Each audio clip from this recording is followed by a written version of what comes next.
नवंबर 1930 northern Canada के नूनावोत इलाके में जोरदार ठंड पड़ रही थी और चारों तरफ बर्फीले तूफान की वजह से जमीन पर बर्फ की मोटी चादर बिछी हुई थी। घने कोहरे की वजह से आसमान में इतनी धुंध थी कि कुछ मीटर आगे देख पाना भी मुश्किल था। इसी तूफान में घने जंगल के बीच बर्फ में एक फर ट्रैपर और शिकारी जो लबेल अकेला पैदल चल रहा था। यूं तो जो लबेल ने कई साल इस तरह के मौसम में बिताए थे, लेकिन उस दिन ठंड इतनी ज्यादा थी कि उसके पैर हर कदम पर घुटनों तक बर्फ से धंस जा रहे थे और हर कदम उठाने में उसे काफी जोर लगाना पड़ रहा था। उसने जानवरों की मोटी फर से बने कपड़े पहने हुए थे, लेकिन फिर भी ठंड इतनी थी कि उसकी हड्डियां तक कांप रही थी। दूर दूर तक कोई इंसान नहीं था और सिर्फ ठंडी हवा और खामोशी पसरी हुई थी। ऐसे हालात में एक डर जंगली भालुओं का भी था, जो अगर अचानक सामने आ जाते तो जो लबेल की जान भी जा सकती थी। इसलिए उसे जल्दी ही किसी ऐसे शेल्टर तक पहुंचना था जहां वो ठंड से भी बच जाए और जंगली जानवरों का खतरा भी ना हो। ऊपर से वो काफी टाइम से बिना खाए पिए चल रहा था, इसलिए उसे बहुत तेज भूख भी लगी थी और उसका शरीर थकान से चूर हो चुका था। तभी उसे इस जंगल के बीच एंजिकुनी लेक के पास बने एक छोटे से गांव का ध्यान आया, जहां इन्यूइट कबीले के लोग रहते थे। उस गांव में वो पहले भी कई बार रुक चुका था और वहां के लोग बेहद मेहमान नवाज थे, जो अपने मेहमानों का बहुत ख्याल रखते थे।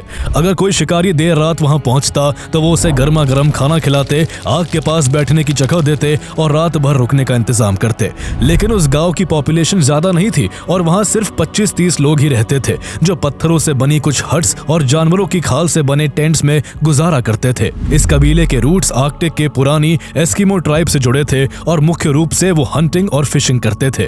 खाने और शेल्टर के ख्यालों में खोया हुआ जो लबेल तेज कदमों से जंगल की ओर बढ़ता चला गया और काफी देर चलने के बाद उसको दूर से टेंट्स के धुंधले शेप्स नजर आने लगे। उसको लग रहा था कि गांव में जाते ही वहां के लोग मिलेंगे और उसके रहने खाने का इंतजाम आराम से हो जाएगा। लेकिन जैसे जैसे वो गांव के बिल्कुल नजदीक पहुंचा, उसे कुछ अजीब सा लगने लगा। वो पहले भी जब कई बार इस गांव में आता था तो आम तौर पर इतने बड़े तूफान में भी गांव में स्मोक उठता नजर आता था और गांव के पास में ही कुछ लोग बॉनफायर जलाकर गर्मी लेते दिखाई देते थे। लेकिन आज उसे यहाँ ऐसा कुछ भी दिखाई नहीं दे रहा था। ना तो स्लेड डॉग्स के भौंकने की कोई आवाज आ रही थी, ना बच्चों के हंसने खेलने की कोई आवाज सुनाई दे रही थी। चारों तरफ सिर्फ सरसराती हवा और एक डरावनी खामोशी फैली हुई थी। जो ने सोचा कि शायद सभी लोग तेज ठंड और तूफान की वजह से अपने अपने तंबुओं में छिपे बैठे होंगे, इसलिए वो थोड़ा और आगे बढ़कर गांव की मेन स्ट्रीट में घुस गया और सबसे पहले वो उस घर की तरफ गया जहां का परिवार उसे अच्छी तरह जानता था। पहले जब वो इस गांव में आया था तो इसी परिवार के पास रुका था। उनके इस हट जैसे घर में कोई दरवाजा नहीं था और सिर्फ मोटी स्किन का पर्दा लटका रहता था। जो ने आवाज लगाई, लेकिन अंदर से कोई जवाब नहीं आया। अगली बार भी आवाज लगाने पर जब कोई जवाब नहीं आया तो वो खुद पर्दा हटाकर अंदर घुस गया। झोपड़ी के अंदर अंधेरा पसरा हुआ था, लेकिन बाहर से आती हल्की रोशनी में उसे घर के अंदर का नजारा दिखाई दिया। अंदर कोई इंसान नहीं था, लेकिन घर का सामान वैसा का वैसा पड़ा हुआ था। बुझ चुके चूल्हे पर एक बड़ा सा बर्तन रखा था जिसमें फिश स्टू रखा हुआ था, जो ठंडा होकर ऊपर से जमने लगा था। एक छोटी मेज पर सील स्किन सिलने का काम इनकम्प्लीट पड़ा था। सुई में धागा अभी भी लगा था और आधी सिलाई हो चुकी थी। ऐसा लग रहा था जैसे सिलाई करने वाला इंसान बिना काम पूरा किए अचानक उठकर कहीं चला गया हो। इसके साथ ही घर की दीवारों पर शिकार में इस्तेमाल होने वाली राइफल्स वैसी की वैसी लटक रही थी। ये सब देख जो हैरान था। वो बाहर निकल आया और उसने एक के बाद एक कई तंबू छान मारे, लेकिन हर तंबू में सामान एज इट इज पड़ा हुआ था। खाना पकाने के बर्तन, अधूरे काम, बच्चों के छोटे छोटे खिलौने, सब वैसा ही पड़ा था, मगर कहीं भी इंसान का कोई भी नामो निशान नहीं था। इस बीच बाहर का तूफान पहले से कुछ धीमा पड़ता जा रहा था, लेकिन वहां का नजारा देखकर जो लबेल के अंदर एक नया तूफान उमड़ने लगा। इसी बीच उसे दिखाई दिया कि गांव के बीच में जहां बॉनफायर जलाई जाती थी उसके ऊपर मीट लटक रहा था, लेकिन यहाँ पर भी आग बुझी हुई थी और लकड़ियों पर बर्फ जमा हो गई थी। हैरान करने वाली बात यह थी कि जो मीट लटक रहा था उसमें से एक टुकड़ा भी नहीं काटा गया था, यानी लोग इसको खाने से पहले ही कहीं चले गए थे। जो लबेल को कुछ भी समझ नहीं आ रहा था कि गांव के सभी लोग आखिर कहां गायब हो गए। उसे सबसे ज्यादा हैरानी ये देखकर हो रही थी कि गांव वालों के सभी विंटर क्लोथ्स तंबुओं में वैसे के वैसे रखे थे। बंदूकें, चाकू, सारे वेपन्स भी यूं ही रखे हुए थे।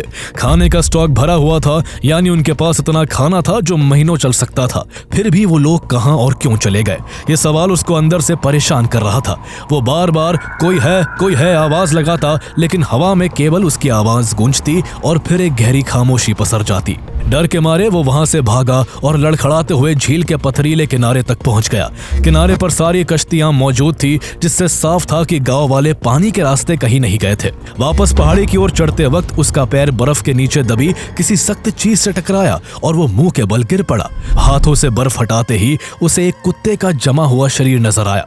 जो ने बदहवासी में और खुदाई की तो उसे एक के बाद एक कई कुत्तों की लाशें मिली। सभी कुत्ते रस्सियों से बंधे थे और उन्हें देखकर ऐसा लग रहा था जैसे उन्हें कुदरत के रहमो करम पर बर्फ में दफन होने के लिए छोड़ दिया गया हो। यही बात सबसे डरावनी थी, क्योंकि गांव वाले अपने शिकार और सफर में काम आने वाले इन कुत्तों को कभी पीछे नहीं छोड़ते थे और वो उनके सबसे भरोसेमंद साथी होते थे। ऐसे में उसके दिमाग में एक भयानक ख्याल आया कि अगर कुत्ते यहाँ इस तरह पड़े हुए हैं तो कहीं गांव वालों की लाशें भी इस बर्फ के नीचे तो दफन नहीं है। ये ख्याल आते ही जो की रूह कांप उठी। वो तो गांव में ये सोचकर आया था कि गांव वालों के साथ वो हंसी खुशी समय गुजारेगा और सुबह होते ही लौट जाएगा, लेकिन यहाँ का नजारा देख वो अब अपनी भूख और थकान सब कुछ भूल चुका था। उसे अब उन खाली घरों में रुकने के विचार से ही डर लग रहा था और यहाँ का सन्नाटा अब उसके लिए जानलेवा महसूस हो रहा था। ऐसे में उसने फैसला किया कि वो इस गांव में एक पल भी नहीं रुकेगा। वहां से कुछ मील दूर एक टेलीग्राफ ऑफिस था, इसलिए उसने तय किया कि वो वहां जाकर पुलिस को इस रहस्यमयी मास डिसअपीयरेंस की इंफॉर्मेशन देकर उन्हें मदद के लिए यहाँ बुलाकर लाएगा। उसने अपनी बची कुची हिम्मत जुटाई और उस कयामत भरी रात में ही पैदल चलने लगा। वो खाली टेंट्स, अधूरे काम, मरे हुए कुत्ते और बिना किसी ट्रेस के गायब हुए लोग, ये सब चलते चलते उसके दिमाग में बार बार घूम रहे थे, जैसे कोई एंडलेस नाइटमेयर हो जो हकीकत से ज्यादा डरावना था। जो लबेल काफी देर तक पैदल चलने के बाद नजदीकी टेलीग्राफ ऑफिस में पहुंच गया और उसने सारी कहानी सिलसिलेवार तरीके से बता दी। अगली सुबह जब सूरज की पहली किरणें बर्फ से ढकी हुई धरती पर पड़ी तो जो La Belle royal Canadian mounted police के कुछ लोगों के साथ वापस एंजिकुनी लेक के किनारे बसे उस गांव में लौट आया। पुलिस वाले गांव में घुसे तो सबसे पहले उन्होंने चारों तरफ की बर्फ को ध्यान से देखा। वहां सिर्फ जो लबेल के पिछली रात के पैरों के निशान थे, जो झोपड़ियों और तंबुओं के बीच घूमते फिरते साफ दिख रहे थे। इसके अलावा ना तो गांव के अंदर और ना बाहर की तरफ कहीं कोई निशान नहीं था। अगर पूरा गांव कहीं गया होता तो सैकड़ों फुटप्रिंट्स होते, लेकिन वहां ऐसा कुछ भी नहीं था। पुलिस को शुरू में यह डर था कि कहीं गांव के लोगों पर किसी दूसरे कबीले या ट्राइब ने हमला तो नहीं कर दिया, लेकिन पुलिस को गांव पर किसी अटैक के भी कोई संकेत नजर नहीं आ रहे थे। कोई सामान बिखरा हुआ नहीं था, कोई झोपड़ी जली या तोड़ी नहीं गई थी और ना ही कोई स्ट्रगल के निशान नजर आ रहे थे। गांव को देखने पर कहीं से ऐसा भी नहीं लग रहा था कि जंगली जानवरों ने हमला किया हो, क्योंकि पूरे गांव में कहीं खून की एक भी बूंद नहीं थी और ना कुत्तों पर हमले के निशान थे। इन्हीं सवालों के साथ पुलिस वाले धीरे धीरे हर टेंट और झोपड़ी को चेक करते गए, हर कोने को छानते गए, लेकिन हर जगह वही खामोशी मिली। गांव वालों के सब हथियार भी उनके घरों में मौजूद थे, जिससे ये पॉसिबिलिटी भी कम लग रही थी कि वो कहीं हंटिंग के लिए बाहर गए होंगे। इसके बाद पुलिस झील के किनारे पहुंची, जहां गांव वाले रोज फिशिंग का काम किया करते थे और जहां से उनकी जिंदगी का गुजारा चलता था। एंजिकुनी लेक पूरी तरह जम चुकी थी। पुलिस को शक था कि कहीं गांव वालों को मारकर इसी झील में ना फेंक दिया गया हो, लेकिन जब उन्होंने बर्फ की चादर को ध्यान से देखा तो कहीं कोई क्रैक नहीं था। अगर इतने सारे लोग या उनके शव झील में फेंके जाते तो बर्फ पर जरूर गहरे निशान बनते, दरारें पड़ती या जगह पिघलकर टूट जाती, लेकिन वहां सब कुछ नॉर्मल लग रहा था। गांव से लगभग 100 फीट की दूरी पर एक और बेहद अजीब और मिस्टीरियस चीज मिली। वहां एक खोदी हुई ग्रेव थी, लेकिन वो पूरी तरह खाली थी। कब्र के चारों तरफ छोटे छोटे पत्थरों का घेरा बना हुआ था, ठीक वैसा जैसा इनुइट कबीले वाले अपनी कब्रों के आसपास बनाते थे ताकि स्पिरिट्स शांत रहे। पुलिस और जो लबेल को इस बात ने और हैरान कर दिया कि आखिर ये कब्र किसके लिए खोदी गई होगी और ये खाली क्यों पड़ी हुई है। पुलिस को गांव की हर चीज बारीकी से चेक करने के बाद भी कोई क्लू नहीं मिला। अब जो लबेल के साथ साथ पुलिस वालों को भी यह सवाल परेशान कर रहा था कि आखिर एक साथ गांव के सभी लोग यहां से कहां चले गए। इसके बाद पुलिस ने मामले की इन्वेस्टिगेशन शुरू कर दी। इसके लिए वो एंजिकुनी लेक के आसपास से गुजरने वाले लोगों से पूछताछ करने लगे।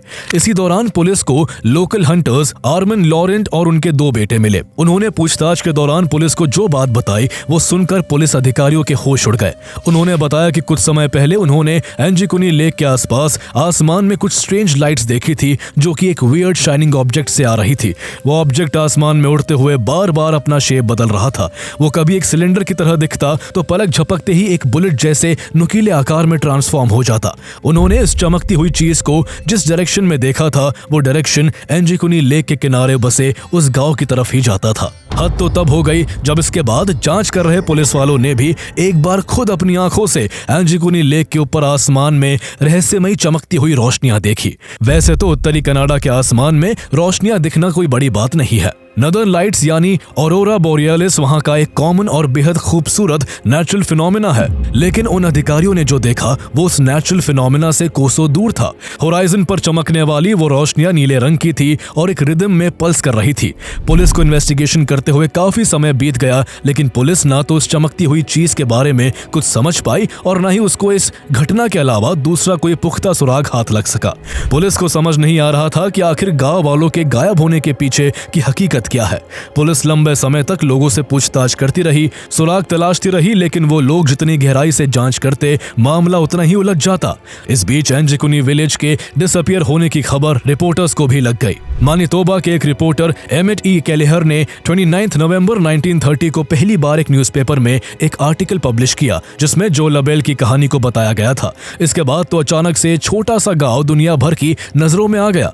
इस गांव के ऊपर कई आर्टिकल्स छपे और पुलिस के पास लगातार इस केस से जुड़ी इंक्वायरीज आने लगी। पुलिस के ऊपर दबाव बढ़ता जा रहा था, लेकिन इस मामले को लेकर काफी समय तक इन्वेस्टिगेशन करने के बाद भी जब कोई सुराग हाथ नहीं लगा तो थक हार कर इस केस को आखिरकार 1931 में हमेशा के लिए बंद कर दिया गया।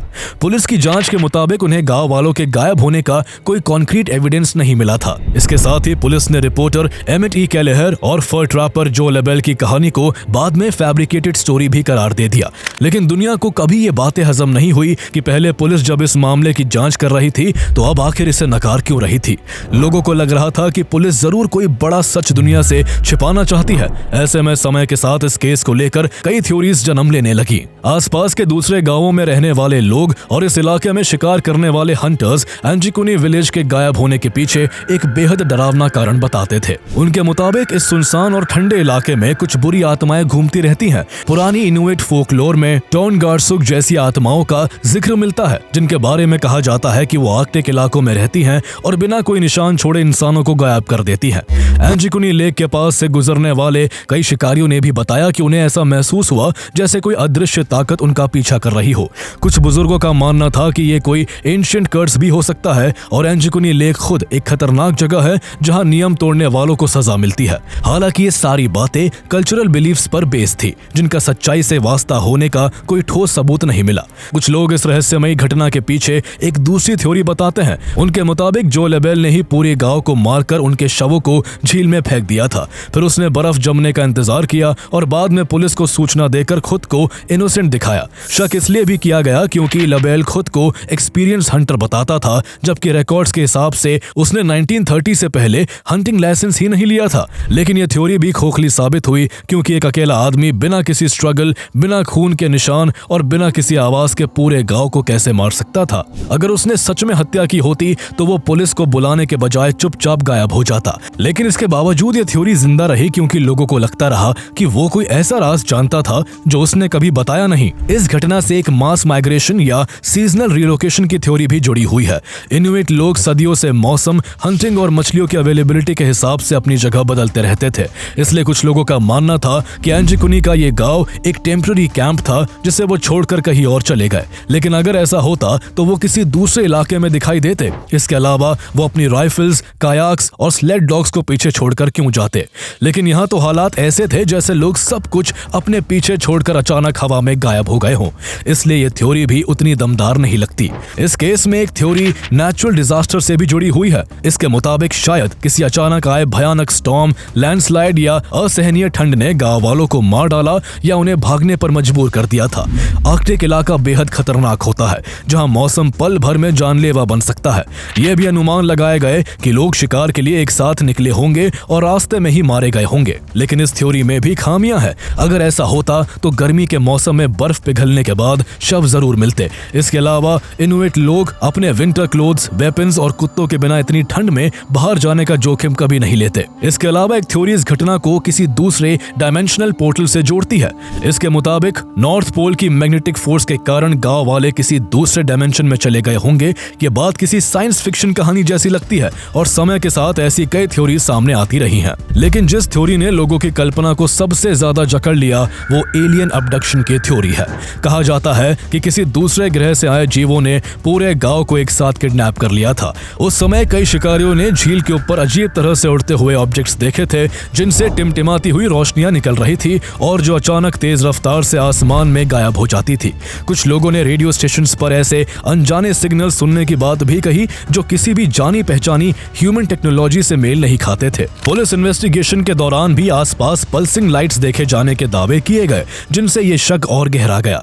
लोगों का मानना था कि शायद उसी रात कोई एलियन स्पेसक्राफ्ट उस इलाके में उतरा था और एलियंस बिना किसी संघर्ष और निशान के पूरे गांव को एक साथ उठा ले गए। यही वजह थी कि घर खाली थे, खाना पकाने के निशान थे, लेकिन इंसान गायब थे। इस एलियन थ्योरी को हवा तब मिली जब राइटर फ्रैंक एडवर्ड्स ने 1959 में अपनी किताब स्ट्रेंजर दैन साइंस में इस घटना का जिक्र किया और इसे सीधे यूएफओ एक्टिविटी से जोड़ दिया।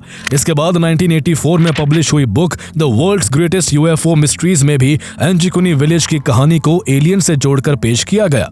धीरे धीरे इस रहस्य पर कई फिक्शनल नॉवेल्स, फिल्म्स और डॉक्यूमेंट्रीज बनने लगी। कुछ लोग एलियंस वाली कहानी में सच्चाई मानते हैं तो कुछ इसे आज लगभग 100 साल बाद भी सिर्फ एक अनसॉल्व्ड मिस्ट्री मानते हैं। हालांकि कई एक्सपर्ट्स इस पूरी कहानी को ही मनगढ़ंत बताते हैं। उनका कहना है कि जिस रिपोर्टर एमिट ई कैलेहर ने 1930 में इस घटना पर न्यूज़पेपर आर्टिकल लिखा था, वो अक्सर बातों को बड़ा चढ़ाकर और सनसनीखेज तरीके से पेश करता था और फिक्शनल स्टोरीज लिखने के लिए भी जाना जाता था। यहाँ तक कि कुछ रिसर्चर्स का मानना है कि एंजिकुनी विलेज जैसा कोई गाँव अस्तित्व में था ही नहीं और पूरी कहानी एग्जैजरेशन और अफवाहों का नतीजा हो सकती है। अगर आपको एंजिकुनी विलेज डिसअपीयरेंस की ये कहानी पसंद आई तो आपको कुलधरा गांव की कहानी भी जरूर जाननी चाहिए। राजस्थान का ये गांव एक ही रात में पूरी तरह खाली हो गया था और आज करीब 200 साल बाद भी वीरान पड़ा है। कहा जाता है कि वहां भूतों का वास है और इसी वजह से कुलधरा को भारत की सबसे डरावनी जगहों में गिना जाता है।